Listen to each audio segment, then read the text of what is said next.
I set out to see Italy thoroughly on 2 occasions, and each time I was stopped at the frontier and could not get any further. So I do not know Italy, said my friend Charles, and yet my 2 attempts gave me a charming idea of the manners of that beautiful country. Sometime, however, I must visit its cities, as well as its museums and works of art with which it abounds. I will make another attempt to penetrate into the interior, which I have not yet succeeded in doing. You don't understand me, so I will explain. In the spring of 1874, I was seized with an irresistible desire to see Venice, Florence, Rome, and Naples. I am, as you know, not a great traveler. It appears to me a useless and fatiguing business. Nights spent in a train, the disturbed slumber of the railway carriage, with the attendant headache and stiffness in every limb, sudden waking in that rolling box, the unwashed feeling with your eyes and hair full of dust, the smell of coal on which one's lungs feed. Those bad dinners in the draughty refreshment rooms are, according to my ideas, a horrible way of beginning a pleasure trip. After this introduction, we have the miseries of the hotel, some great hotel, full of people, and yet so empty, the strange room and the doubtful bed. I am most particular about my bed. It is the sanctuary of life. We entrust our almost naked and fatigued bodies to it so that we may be reanimated by reposing between soft sheets and feathers. There we find the most delightful hours of our existence, the hours of love and of sleep. The bed is sacred and should be respected, venerated, loved by us as the best and most delightful of our earthly possessions. I cannot lift up the sheets of a hotel bed without a shudder of disgust. Who has occupied it the night before? Perhaps dirty, revolting people have slept in it. I begin then to think of all the horrible people with whom one rubs shoulders every day, people with suspicious-looking skin, which makes one think of the feet and all the rest. I call to mind those who carry about with them the sickening smell of garlic or of humanity. I think of those who are deformed and unhealthy, of the perspiration emanating from the sick, of everything that is ugly and filthy in man. And all this perhaps in the bed in which I am about to sleep. The mere idea of it makes me feel ill as I get into it. And then the hotel dinner, those dreary hotel dinners in the midst of all sorts of extraordinary people, or else those terrible solitary dinners at a small table in a restaurant, feebly lighted by a wretched composite candle under a shade. Again, those terribly dull evenings in some unknown town. Do you know anything more wretched than the approach of dusk on such an occasion? One goes about as if almost in a dream, looking at faces that one never has seen before and never will see again, listening to people talking about matters which are quite indifferent to you in a language that perhaps you do not understand.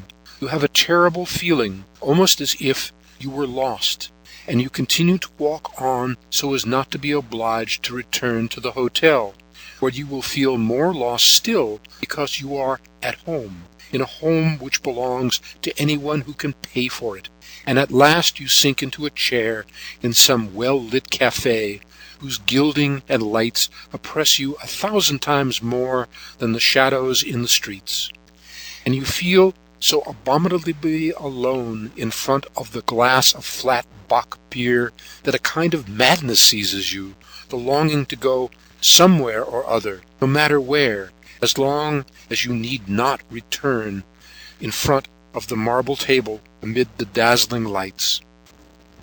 And then, suddenly, you are aware that you are really alone in the world, always and everywhere, and that in places which we know, the familiar jostlings give us the illusion only of human fraternity. At such moments of self-abandonment and somber isolation in distant cities, one thinks broadly, clearly, profoundly. Then one suddenly sees the whole of life outside the vision of eternal hope, apart from the deceptions of our innate habits and of our expectations of happiness, which we indulge in dreams never to be realized. It is only by going a long distance from home that we can fully understand how short-lived and empty everything near at hand is. By searching for the unknown, we perceive how commonplace and effervescent everything is. Only by wandering over the face of the earth can we understand how small the world is, and how very much alike it is everywhere.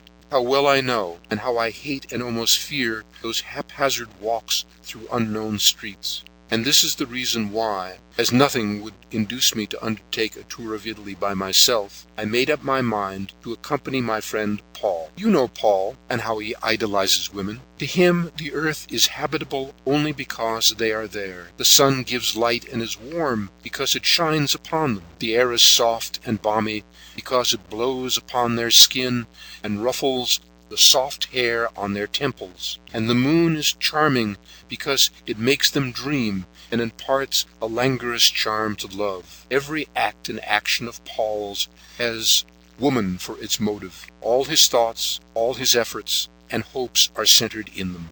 When I mentioned Italy to Paul, he at first absolutely refused to leave Paris. I, however, began to tell him of the adventures I had had on my travels. I assured him that all Italian women are charming, and I made him hope for the most refined pleasures at Naples, thanks to certain letters of introduction that I had. And so, at last, he allowed himself to be persuaded. The Rondoli Sisters, Part 2. We took the express one Thursday evening, Paul and I. Hardly anyone goes south at that time of the year, so that we had the carriages to ourselves, and both of us were in a bad temper on leaving Paris, sorry for having yielded to the temptation of this journey, and regretting Marly, the Seine, and our lazy boating excursions, and all those pleasures in and near Paris which are so dear to every true Parisian. As soon as the train started, Paul stuck himself in his corner and said, "It is most idiotic to go all that distance." And as it was too late for him to change his mind then, I said, "Well, you should not have come." He made no answer, and I felt very much inclined to laugh when I saw how furious he looked. He certainly is almost rather like a squirrel, but then every one of us has retained the type of some animal or other as the mark of his primitive origin. How many people have jaws like a bulldog, or heads like goats, rabbits, foxes, horses, or oxen? Paul is a squirrel turned into a man. He has its bright, quick eyes, its hair, its pointed nose, its small, fine, supple, active body, and a certain mysterious resemblance in his general bearing. In fact, a similarity of movement, of gesture, and of bearing, which might almost be taken for a recollection. At last we both went to sleep with that uncomfortable slumber of the railway carriage which is interrupted by horrible cramps in the arms and neck, and by the sudden stoppages of the train. We woke up as we were passing along the Rhone. Soon the continued noise of crickets came in through the windows, that cry which seems to be the voice of the warm earth, the song of Provence, and seemed to instill into our looks, our breasts, our soul, the light and happy feeling of the south, that odor of the parched earth, of the stony and light soil, of the olive with its gray-green foliage. When the train stopped again, a railway guard came along the train, calling out, "Valence!" in a sonorous voice, with an accent again that gave us a taste of that Provence which the shrill note of the crickets had already imparted to us.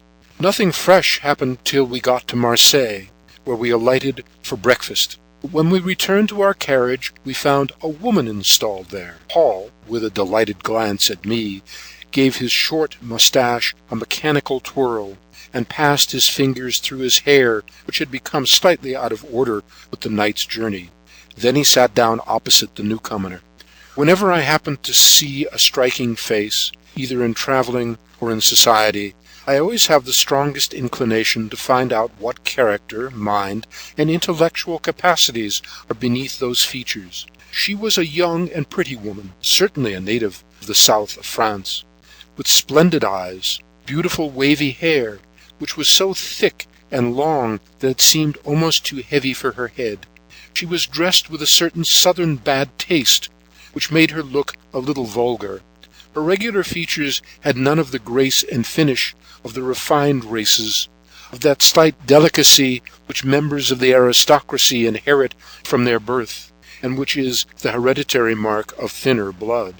Her bracelets were too big to be of gold. She wore earrings with large white stones that were certainly not diamonds, and she belonged unmistakably to the people. One surmised she would talk too loud, and shout on every occasion with exaggerated gestures. When the train started, she remained motionless in her place, in the attitude of a woman who was indignant, without even looking at us. Paul began to talk to me, evidently with an eye to effect, trying to attract her attention. Shopkeepers expose their wares to catch the notice of passers-by. She, however, did not appear to be paying the least attention. "Toulon! 10 minutes to wait! Refreshment room!" the porters shouted. Paul motioned to me to get out, and as soon as we had done so, he said, "I wonder who on earth she could be." I began to laugh. "I'm sure I don't know, and I don't in the least care." He was quite excited. "She is uncommonly fresh and a pretty girl. What eyes she has, and how cross she looks. She must have been dreadfully worried, for she takes no notice of anything." "You will have all your troubles for nothing," I growled. He began to lose his temper. "I am not taking any trouble, my dear fellow. I think her an extremely pretty woman, that is all. If one could only speak to her, but I don't know how to begin. Cannot you give me an idea? Can't you guess who she is?" "Upon my word, I cannot. However, I should rather think she is some strolling actress who is going to rejoin her company after a love adventure." He seemed quite upset, as if I had said something insulting. "What makes you think that? On the contrary, I think she looks most respectable." "Just look at her bracelets," I said, "her earrings, and her whole dress. I should not be the least surprised if she were a dancer or a circus rider, but most likely a dancer. Her whole style smacks very much of the theater." He evidently did not like the idea. "She is much too young, I am sure. She is hardly 20. "Well," I replied, "there are many things that one can do before one is 20. Dancing and elocution are among them." "Take your seats for Nice, Ventimiglia," the guards and porters called. We got in. Our fellow passenger was eating an orange, and certainly she did not do it elegantly. She had spread her pocket handkerchief on her knees, and the way in which she tore off the peel, opened her mouth to put in the pieces, and then spat the pips out the window, showed her training had been decidedly vulgar. She also seemed more put out than ever, and swallowed the fruit with an exceeding comic air of rage. Paul devoured her with his eyes, and tried to attract her attention and excite her curiosity, but in spite of his talk, and of the manner in which he brought in well-known names, she did not pay the least attention to him. After passing Fréjus and Saint Raphael, the train passed through a veritable garden, a paradise of roses, and groves of oranges and lemons covered with fruits and flowers at the same time. That delightful coast from Marseille to Genoa is a kingdom of perfumes in the home of flowers. June is the time to see it in all its beauty, when every narrow valley, on every slope, the exquisite flowers are growing luxuriantly, and roses, fields, hedges, groves of roses. They climb the walls, blossom on the roofs, hang from the trees, peep out from among the bushes. They are white, red, yellow, large and small, single, simple, self-colored dress, or full of heavy, brilliant toilettes. Their breath makes the air heavy and relaxing, and the still more penetrating odor of the orange blossoms sweetens the atmosphere till it might almost be called the refinement of odor. The shore, with its brown rocks, was bathed by the motionless Mediterranean. The hot summer sun stretched like a fiery cloud over the mountains, over the long expanses of sand, and over the motionless, apparently solid blue sea.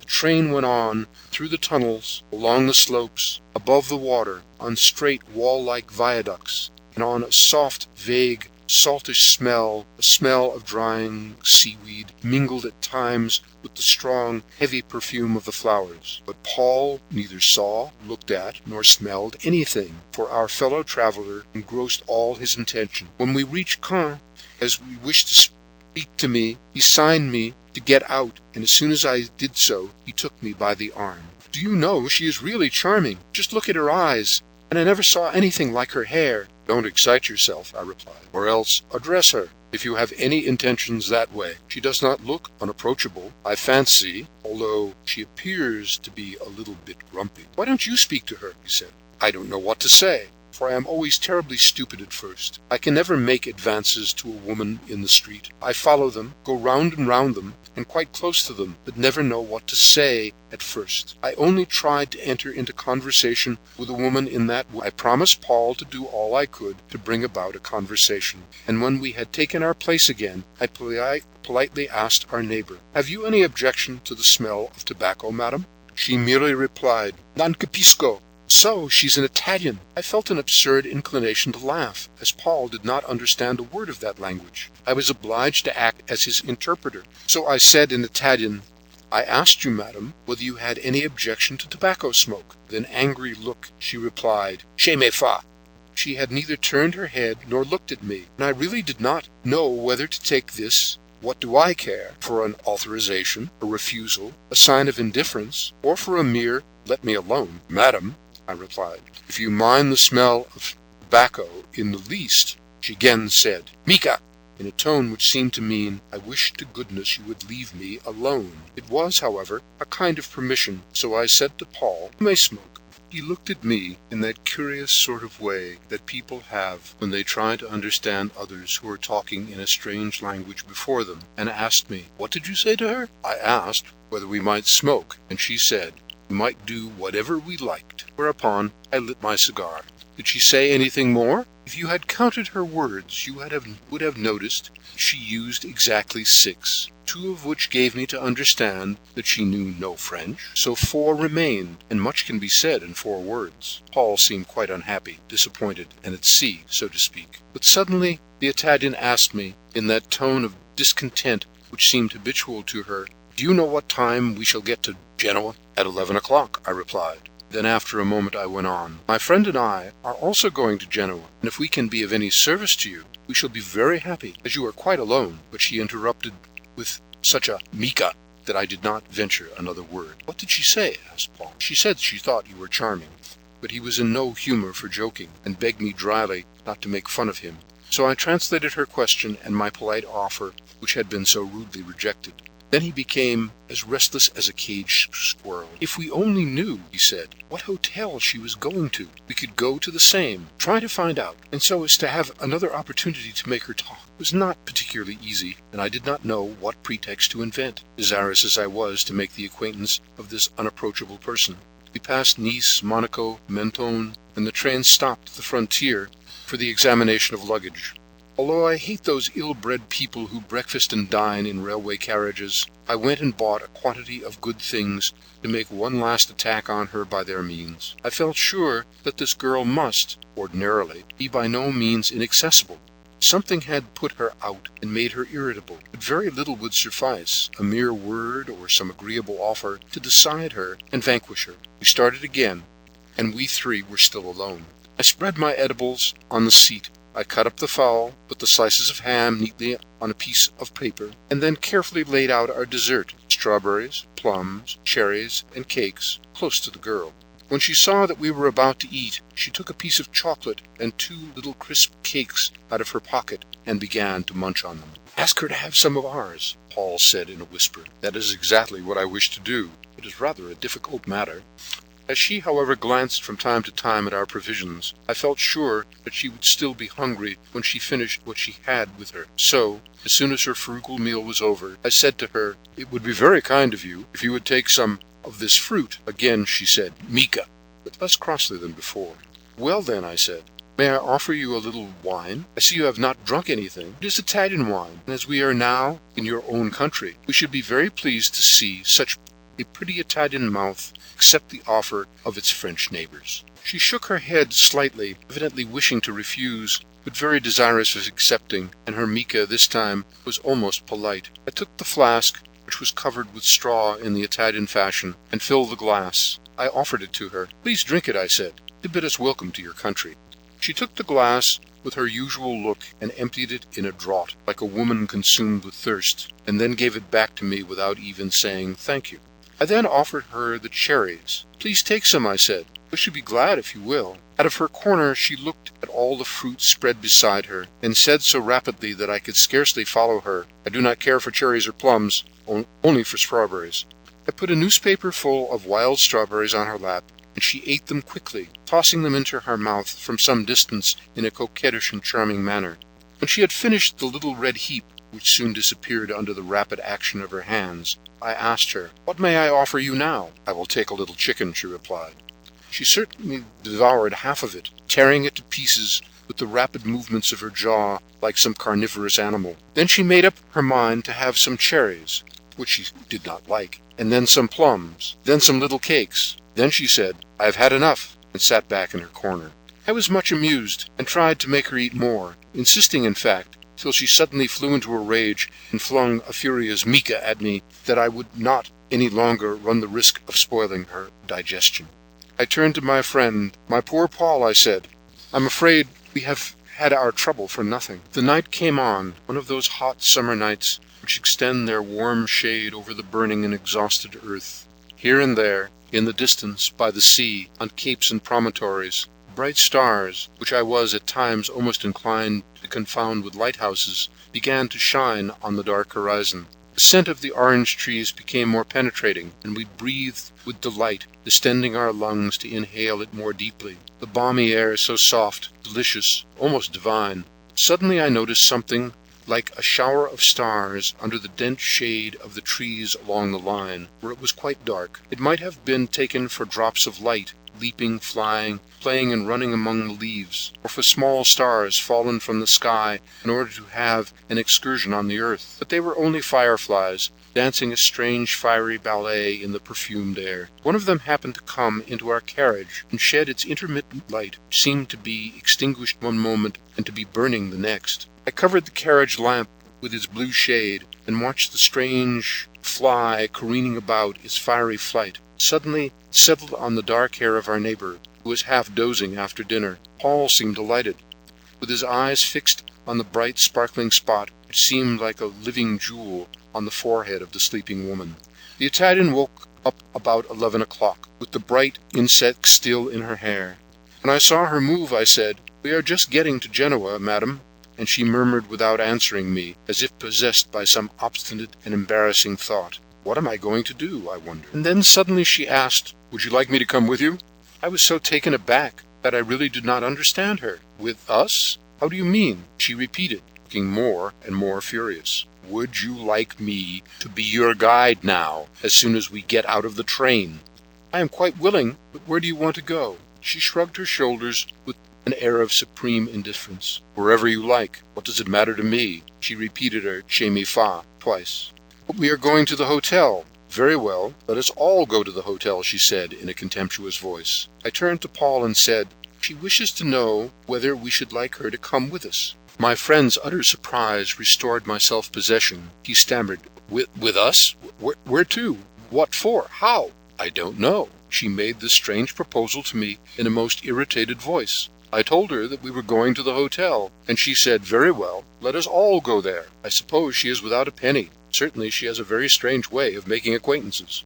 Paul, who was very much excited, exclaimed, "I am quite agreeable. Tell her that we will all go wherever she likes." Then, after a moment's hesitation, he said uneasily, "We must know, however, with whom she wishes to go, with you or with me." I turned to the Italian, who did not even seem to be listening to us, and said, "We shall be very happy to have you with us, but my friend wishes to know whether you will take my arm or his." She opened her black eyes wide with vague surprise and said, "Che mi fa." I was obliged to explain myself. In Italy, I believe, when a man looks after a woman, fulfills her wishes, and satisfies her caprices, he is called a patito. "Which of us two would you take for your patito?" Without the slightest hesitation, she replied, "You." I turned to Paul. "You see, my friend, she chooses me. You have no chance." "All the better for you," he replied in a rage. Then, after thinking for a few moments, he went on, "Do you really care about taking this creature with you? She will spoil our journey. What are we to do with this woman who looks like I don't know what? They will not take us in any decent hotel." I, however, began to find the Italian much nicer than I had thought her at first, and I was now very desirous to take her with us. The idea delighted me. I replied, "My dear fellow, we have accepted, and it is too late to recede. You were the first to advise me to say yes." "It was very stupid," he growled, "but do as you please." The train whistled, slackened speed, and we ran into the station. I got out of the carriage and offered my new companion my hand. She jumped out lightly, and I gave her my arm, which she took with an air of seeming repugnance. As soon as we had claimed our luggage, we set off into the town, Paul walking in utter silence. "To what hotel shall we go?" I asked him. "It may be difficult to get into the city of Paris with a woman, especially with this Italian." Paul interrupted me. "Yes, with an Italian who looks more like a dancer than a duchess. However, that is no business of mine. Do just as you please." I was in a state of perplexity. I had written to the city of Paris to retain our rooms, and now I did not know what to do. 2 commissaires followed us with our luggage. I continued, "You might as well go on first and say that we are coming, and give the landlord to understand that I have a friend with me, and that we should like rooms quite by ourselves for us 3, so as not to be brought in contact with other travelers. He will understand, and we will decide according to his answer." But Paul growled, "Thank you. Such commissions, such parts do not suit me by any means. I did not come here to select your apartments or to minister to your pleasures." But I was urgent. "Look here, don't be angry. It is surely far better to go to a good hotel than a bad one, and it is not difficult to ask the landlord for 3 separate bedrooms and a dining room." I put the stress on 3, and that decided him. He went on first, and I saw him go into a large hotel, while I remained on the other side of the street with my fair Italian, who did not say a word, and followed the porters with the luggage. Paul came back at last, looking as dissatisfied as my companion. "That is settled," he said, "and they will take us in. But here are only 2 bedrooms. You must settle it as you can." I followed him, rather ashamed of going in with such a strange companion. There were 2 bedrooms separated by a small sitting room. I ordered a cold supper, and then I turned to the Italian with a perplexed look. "We have only been able to get 2 rooms, so you must choose which you like." She replied with her eternal "Che mi fa." I thereupon took up her little black wooden trunk, such as servants use, and took it into the room on the right, which I had chosen for her. A bit of paper was fastened to the box, on which was written, "Mademoiselle Francesca Rondoli, Genoa." "Your name is Francesca?" I asked, and she nodded her head without replying. "We shall have supper directly," I continued. "Meanwhile, I dare say you would like to arrange your toilette a little." She answered with amica, a word which she employed just as frequently as "che mi fa," but I went on, "It is always pleasant after a journey." Then I suddenly remembered that she had not, perhaps, the necessary requisites, for she appeared to me in a very singular position, as if she had just escaped from some disagreeable adventure, and I brought her my dressing case. I put out all the little instruments for cleanliness and comfort which it contained: a nail brush, a new toothbrush, I always carry a selection of them with me, a nail scissors, a nail file, and sponges. I uncorked a bottle of eau de cologne, one of lavender water, and a little bottle of new mown hay, so that she might have a choice. Then I opened up my powder box and put out the powder puff, placed my fine towels over the water jug, and a piece of new soap near the basin. She watched my movements with a look of annoyance in her wide-open eyes, without appearing either astonished or pleased at my forethought. "Here is all you require," I then said. "I will tell you when supper is ready." When I returned to the sitting room, I found Paul had shut himself in the other room, so I sat down to wait. The waiter went to and fro, bringing plates and glasses. He laid the table slowly, then put a cold chicken on it, and told me all was ready. I knocked gently on Mademoiselle Rondoli's door. "Come in," she said, and when I did so, I was struck by a strong, heavy smell of perfumes, as if I were in a hairdresser's shop. The Italian was sitting on her trunk, in an attitude either of thoughtful discontent or absent-mindedness. The towel was still folded over the water jug that was full of water, and the soap, untouched and dry, was lying beside the empty basin. But one would have thought that the young woman had used half the contents of the bottles of perfume. The eau de cologne, however, had been spared, as only about a third of it had gone. To make up for that, she had used a surprising amount of lavender water and new mown hay. A cloud of violet powder, a vague white mist, seemed still to be floating in the air. From the effects of her overpowdering her face and neck, it seemed to cover her eyelashes, eyebrows, and her hair on her temples was like snow, while her cheeks were plastered with it, and layers of it covered her nostrils and corners of her eyes and her chin. When she got up, she exhaled such a strong odor of perfume that it almost made me feel faint. When we sat down to supper, I found that Paul was in a most execrable temper, and I could get nothing out of him but blame, irritable words, and disagreeable remarks. Mademoiselle Francesca ate like an ogre, and as soon as she was finished her meal, she threw herself upon the sofa in the sitting room. Sitting beside her, I said gallantly, kissing her hand, "Shall I have the bed prepared, or will you sleep on the couch? It is all the same to me, che mi fa." Her indifference vexed me. "Should you like to retire at once?" "Yes, I'm very sleepy." She got up, yawned, gave her hand to Paul, who took it with a furious look, and I lighted her into the bedroom. A disquieting feeling haunted me. "Here is all you want," I said again. The next morning she got up early, like a woman who is accustomed to work. She woke me up doing so. I watched her through half-closed eyelids. She came and went without hurrying herself, as if she were astonished at having nothing to do. At length she went to the dressing-table, and in a moment emptied all my bottles of perfume.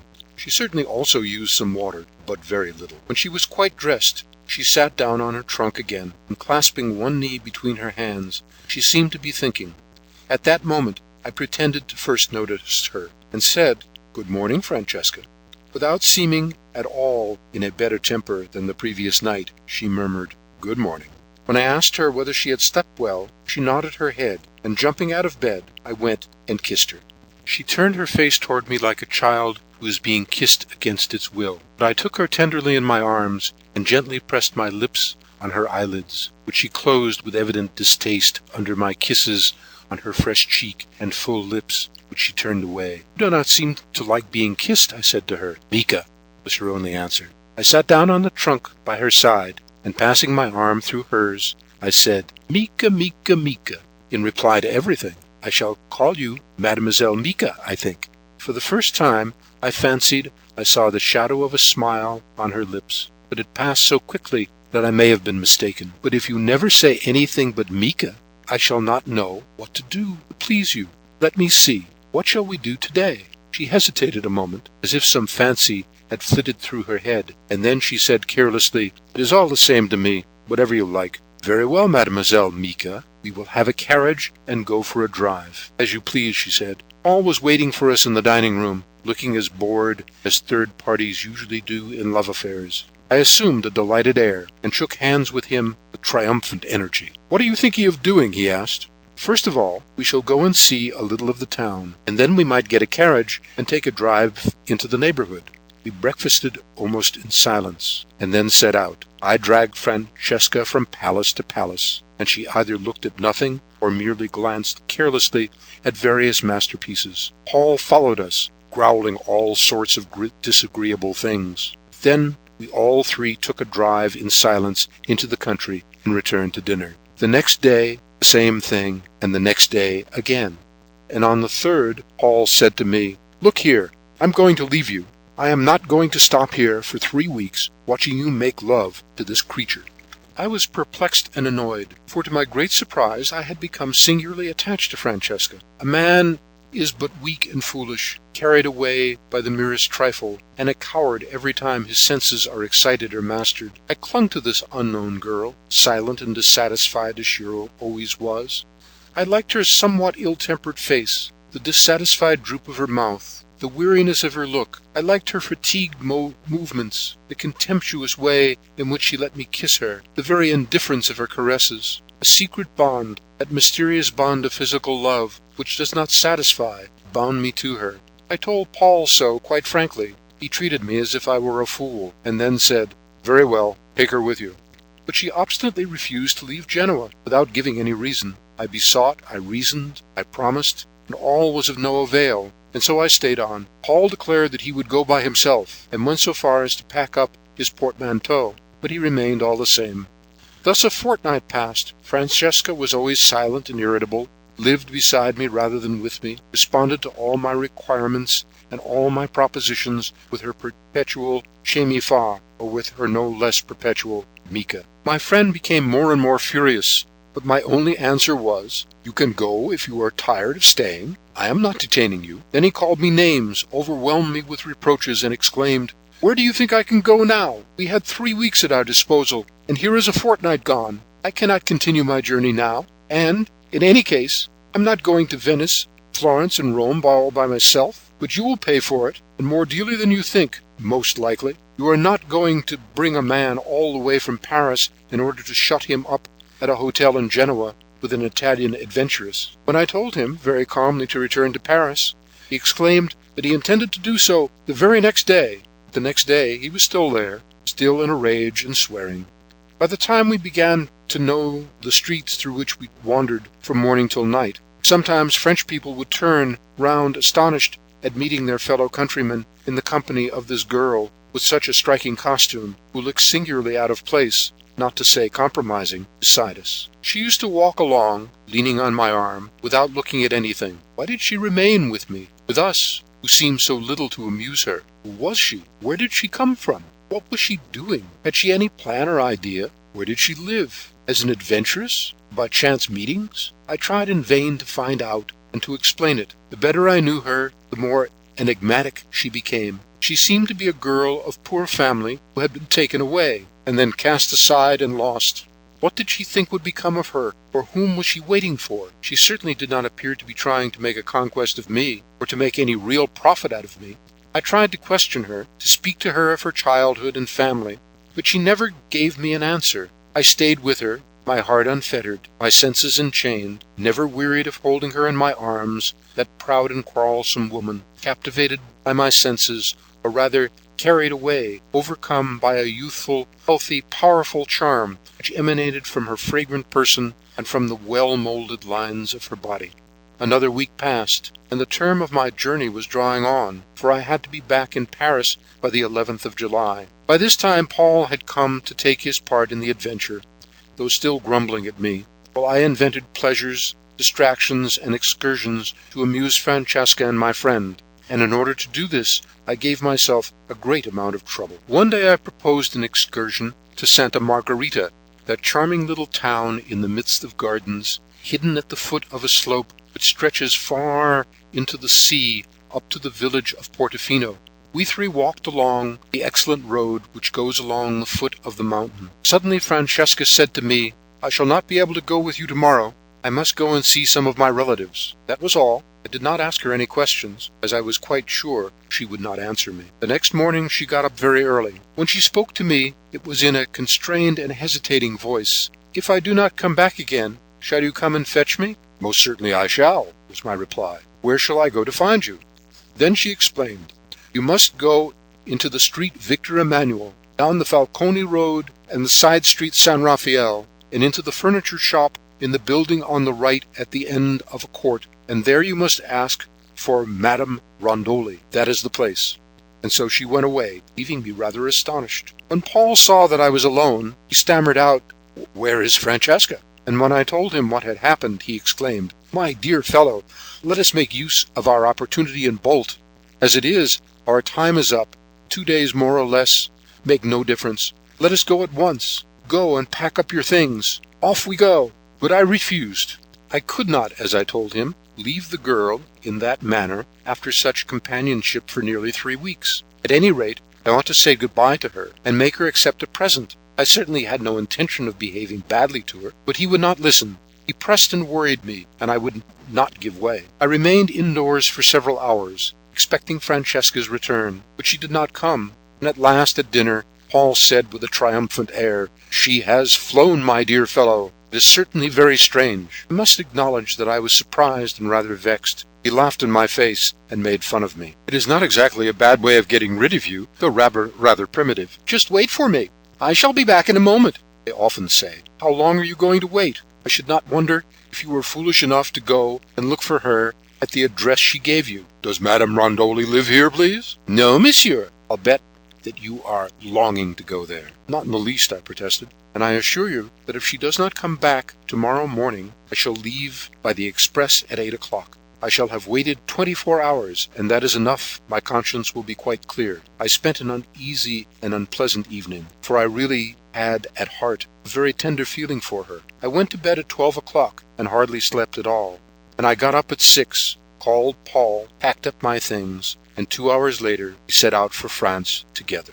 The Rondoli Sisters, Part 3. The next year, at just about the same period, I was seized, as one is, with a periodical fever, with a new desire to go to Italy, and I immediately made up my mind to carry it into effect. There is no doubt that every really well-educated man ought to see Florence, Venice, and Rome. This travel has also the additional advantage of providing many subjects of conversation in society, and of giving one an opportunity of bringing forward artistic generalities which appear profound. This time I went alone, and I arrived in Genoa at the same time as the year before, but without any adventure on the road.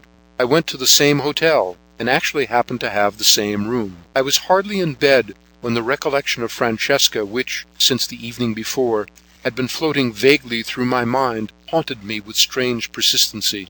I thought of her nearly the whole night, and by degrees the wish to see her again seized me, a confused desire at first, which gradually grew stronger and more intense. At last I made up my mind to spend the next day in Genoa to try to find her, and if I should not succeed, to take the evening train. Early in the morning, I set out on my search. I remembered the direction she had given me when she left me perfectly. Victor Emmanuel Street, house of the furniture dealer, at the bottom of the yard on the right. I found it without the least difficulty, and I knocked at the door of a somewhat dilapidated-looking dwelling. It was opened by a stout woman who must have been very handsome, but who actually was only very dirty. Although she had too much plumpness, she still bore the lines of majestic beauty. Her untidy hair fell over her forehead and shoulders, and one fancied one could see her floating about in an enormous dressing gown covered with spots of dirt and grease. Round her neck she wore a great gilt necklace, and on her wrists were splendid bracelets of Genoa filigree work. In a rather hostile manner she asked me what I wanted, and I replied by requesting her to tell me whether Francesca Rondoli lived here. "What do you want with her?" she asked. "I had the pleasure of meeting her last year, and I would like to see her again." The old woman looked at me suspiciously. "Where did you meet her?" she asked. "Why, here in Genoa itself." "What is your name?" I hesitated a moment, then I told her. I had hardly done so when the Italian put out her arms as if to embrace me. "Oh, you are the Frenchman! How glad I am to see you! But what grief you caused my poor child! She waited for you for a month. Yes, a whole month. At first she thought you would come to fetch her. She wanted to see whether you loved her. If you only knew how she cried when she saw you were not coming. She cried till she seemed to have no tears left. Then she went to the hotel, but you had gone. She thought that most likely you were traveling in Italy, and that you would return to Genoa to fetch her, as she would not go without you. And she waited more than a month, monsieur, and she was so unhappy, so unhappy. I am her mother." I really felt a little disconcerted, but I regained my self-possession and asked, "Where is she now?"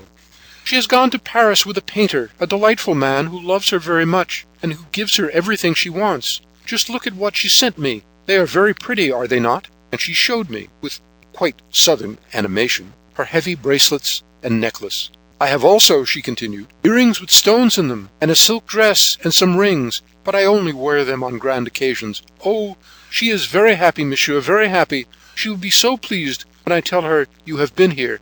Pray come in and sit down. You will take something or other, surely." But I refused, as I now wished to get away by the first train. But she took me by the arm and pulled me in, saying, "Please come in. I must tell her that you have been here." I found myself in a small, rather dark room, furnished with only a table and a few chairs. She continued, "Oh, she is very happy now, very happy. When you met her in the train, she was very miserable. She had had an unfortunate love affair in Marseilles, and she was coming home, poor child. But she liked you at once, but she was still rather sad. You understand. Now she has all she wants, and she writes and tells me everything she does. His name is Bellarmine, and they say he is a great painter in your country. He fell in love with her at first sight. But will you take a glass of syrup? It is very good. Are you quite alone this year?" "Yes," I said, "quite alone." I felt an increasing inclination to laugh, as my first disappointment was dispelled by what Mother Rondoli said. I was obliged, however, to drink a glass of her syrup. "So you are quite alone?" she continued. "How sorry I am that Francesca is not here now. She would have been company for you all the time you stayed. It is not very amusing to go about by oneself, and she will be very sorry also." Then, as I was getting up to go, she exclaimed, "Would you like to go with Carlotta? She knows all the walks very well. "She is my second daughter, monsieur." No doubt she took my look of surprise for consent, for she opened the inner door and called out up the dark stairs which I could not see, "Carlotta, Carlotta, make haste, my dear child." I tried to protest, but she would not listen. "No, she will be very glad to go with you. She is very nice, and much more cheerful than her sister. And she is a good girl, a very good girl, whom I love very much." In a few moments a tall, slender, dark girl appeared, her hair hanging down, and her youthful figure showing unmistakably beneath an old dress of her mother's. The latter at once told her how matters stood.